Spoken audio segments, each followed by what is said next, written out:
Yes, I did a research at the U.S. Archives, but what they did is to recover all those locomotives. The Americans who were the Americans, here. and they have a shop in Caloocan where they rebuilt all of them. And use them to pursue our Yes. forces. Yes. Now, as we were saying, the Americans, according to some interpretation at least, weren't too keen on railroads, preferring to build roads and highways instead. Our guest here was just saying how, for example, William Howard Taft was particularly keen on railways. By the time you come to Governor General Cameron Forbes of Forbes Park fame, he was given the nickname of El Caminero, or the road builder. Cannon Road, for example, being his pride and joy leading up to Baguio. What's interesting, though, is that there were still efforts to continue and build a railway network all the way to Baguio, but those finally stopped as late as 1915, which is pretty late in the American period when you think about it. Now, there's another thing I wanted to ask you, which was when we're looking at the MRT, and that's actually a topic we'll be discussing later, but there was actually a railway all the way to Antipolo. Sir Jamie? Yes, there is a railway up to Antipolo. It passed through Santa Mesa, then to Mandaluyong, then it crossed Calentong, then all the way beside Pasig River on the Mandaluyong side, went all the way to Pasig, Metro Manila. Then at Rosario, that's why they call it Rosario Junction. It's a that's why it's called railroad junction. From the junction. days of the... It goes straight to San Mateo, and the other line goes to Taytay. Then it passes through Valley Golf and Country Club. And but my understanding is, based on a book we're going to be mentioning later, that while they had built this and the trains were running, since it was a relatively underpopulated area in those days, which was, you know, the first few decades of the 20th century, they discontinued the line because it was unprofitable.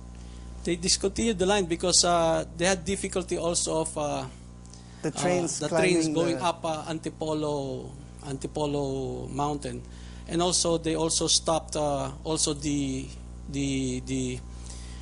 line going to Baguio. They attempted at the same time the Antipolo and the Baguio. Cannon Road was the first attempt. By road. They built a railroad up to Camp 1, but it was washed out. But when William Howard Taft visited the place, they built a railroad on top of the riverbed. I have pictures of those. Then they attempted again to build a railroad from Aringay all the way to Baguio. I think the two tunnels are still there along really? Asin Road. And so, okay, we'll be talking more about that later on. Now, Filipino leaders complained that the American obsession with highways reflected a bias for the American automobile industry. Americans countered that Filipino politicians liked railroads because they could staff them with cronies and hand out tickets to supporters.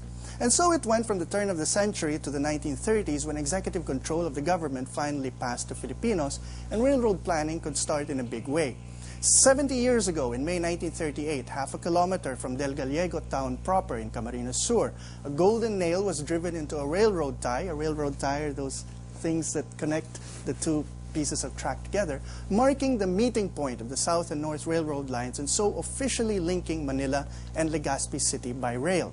Now, much ado was made about the Manila to Legazpi connection, and proposals began to be studied for a Mindanao Railway. Now, the Mindanao Railway, quite early on, was going to be at least partially powered by electricity. The harnessing of Maria Cristina Falls to produce hydroelectric power began as a means to provide the railway with its energy requirements. But these development plans were shoved aside by World War II, and when Maria Cristina Falls was turned into a hydroelectric power source, plans for a Mindanao Railway had been abandoned. But as we'll be finding out later, they've been revived. Now, we're still debating the need for one, which is a Mindanao Railway, 70 years after the idea was put on the drawing board. And perhaps the time has come to finally make up our minds. Now, you may also recall our shows on Bataan and how parts of the Death March included the use of the railway line. Our soldiers were forced into baggage cars and transported by rail. Now, the Second World War devastated our infrastructure, of course, and that included the railways.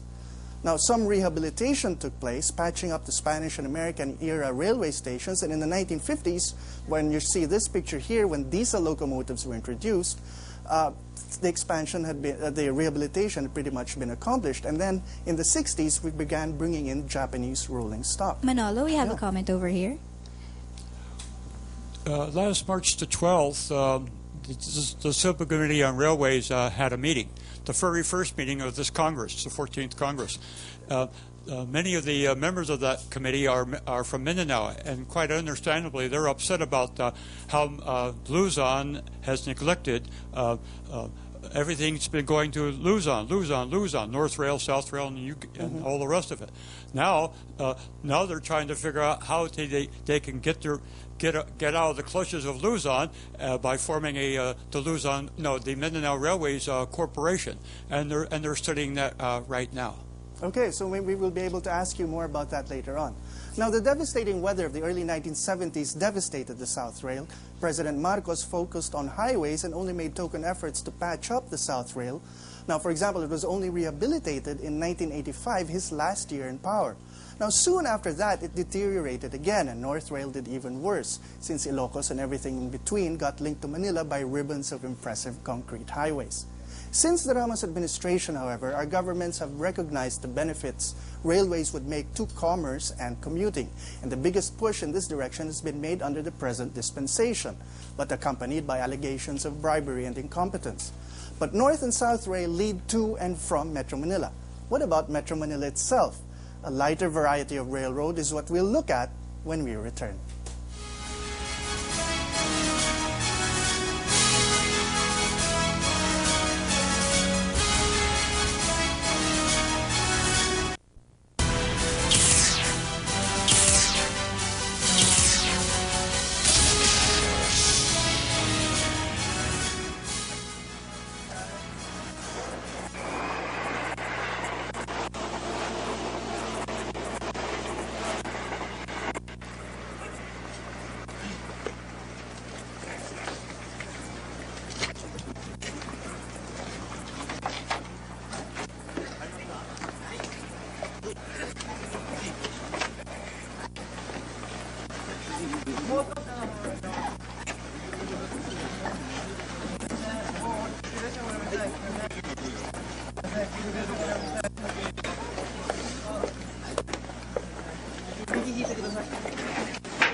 That was a clip from YouTube that shows some Japanese ingenuity when it comes to loading people onto the trains. And I think, Pat, you see your future as an MRT commuter on this video. I already see it now, actually. Except in this case, we shove ourselves in. Okay, now, when we're talking about the LRT or the MRT, there's a specific kind of rail network, which is what's called a light rail network.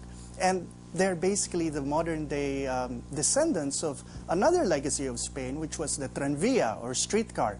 Now, this was established in Manila and in neighboring areas to provide continuous operation from within the Manila area from the 1870s up to 1945. Now, the tranvía or streetcar is familiar to Filipinos who've been to San Francisco or, as one guest was telling us earlier, if you've been to Disneyland. Or in a more practical form, to Filipinos who've been to Hong Kong and Europe. Now, the technology is so old that the first streetcars in Spanish times literally had horsepower. Our cameramen were laughing about this particular, an earlier photo you saw, which was literally a 1-horsepower tranvía. But by the turn of the century and beyond, under the ownership, for example, of Meralco, the Manila Electric Railway Company, Electric and Railway Company, the Manila streetcars were powered by electricity, although our guests were telling us right before the show started that there was one period between the horse and the electric power where they were using steam power. Now, seen here navigating Intramuros, you can see the tranvía and how it was going around. And in this other picture, you'll see how it goes through this little break in the walls in the walled city.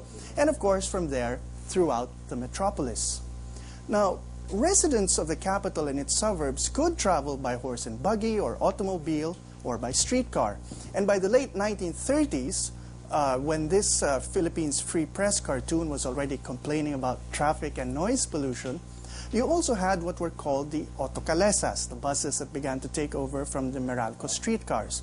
Also owned by Meralco, the Meralco Autobus, as it was also called, was in fact considered the future. And by the time our buses took